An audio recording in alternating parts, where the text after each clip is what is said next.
So I'm Jess, and I'm doing this video in response to Katie Morton's about the recovery journal. Just wanted to show you guys what mine has. It is one that I started while I was in treatment, just a plain journal, actually a graffiti journal. So, and inside it, a couple of quotes that I really found encouraging. One of them is from the AA Big Book. If we are painstaking about this phase of our development, we will be amazed before we are halfway through. It's on page 83 and 84 of the Big Book, if you want to look that up. It's really powerful words, and some that my friend wrote me the first time that I was in treatment. And then the first few pages are actually things that I said about recovery. Like recovery, life without an eating disorder is so fun!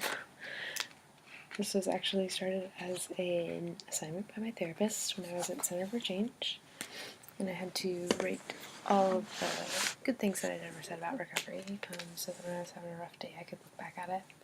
So things like, it's time to reclaim that which is rightfully mine.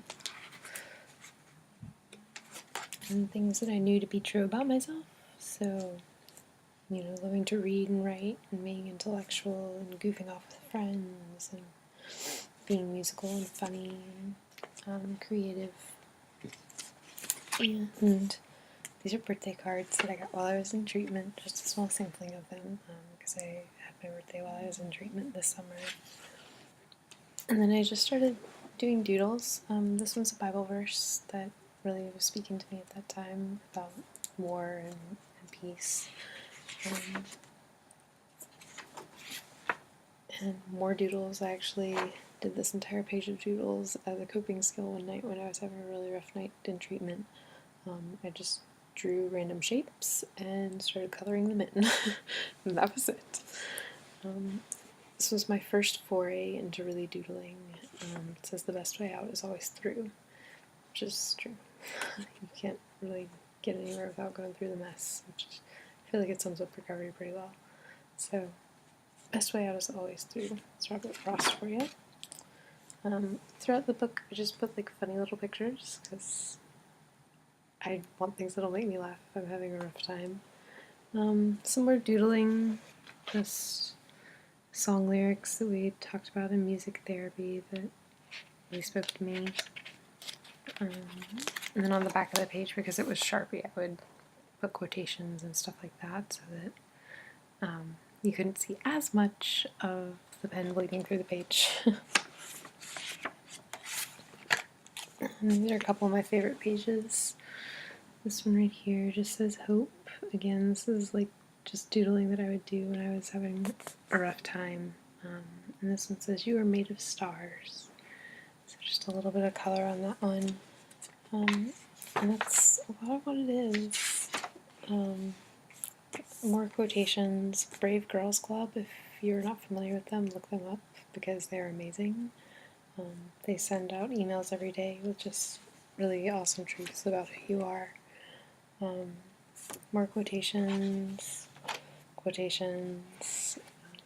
a list of all my good qualities as determined by one of the girls that I was in treatment with. She posted these all over my wall, so I wanted to keep them. The idea of kind of what intuitive movement is and exercise and recovery and what that looks like. Really powerful slam poetry that we looked at in treatment. You can look it up. It's Young Life, Woman at the Well. It's a really great one. And then did some, coping skills. Like this is a great coping skill with the hand. Each finger, is to help you just stop and think about something you're grateful for. Again, funny things. Notices art is a great coping skill. Just take it one step at a time. That's all you can really do in recovery. So I liked the picture of the dog on wheels. Don't give up, right there. Don't give up.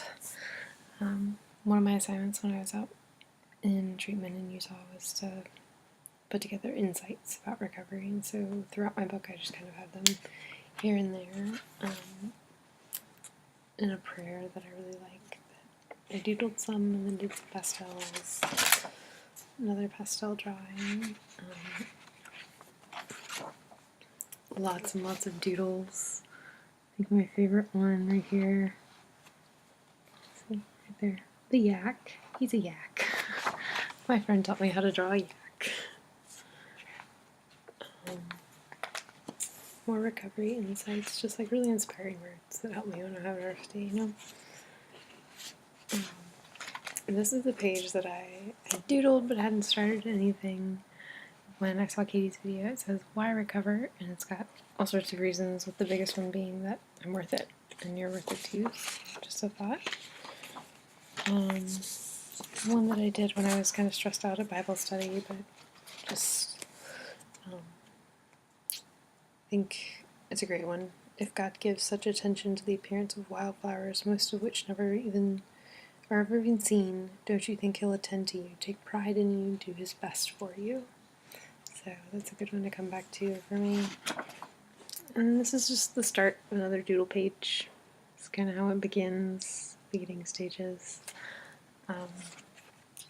Yeah, that's all I've got so far. It's kind of a work in progress. I think I've got another 180 pages or something like that to go, but just wanted to share that. It's a really great coping skill to have your kind of recovery journal there, so that anytime you're stressed out or upset or, wanting to act on behaviors, you can go back to it and look at it and remind yourself, like, oh yeah, I was in a really good place and this is what I was feeling, and I know that because I was in a good place, that's what I need to be trusting. You don't ever trust yourself when you're in a moment of distress. You trust yourself when you're solid. And so this is just the way of having you solid without the eating disorder right there available to you when you're having a rough patch. So get a recovery journal. It's awesome.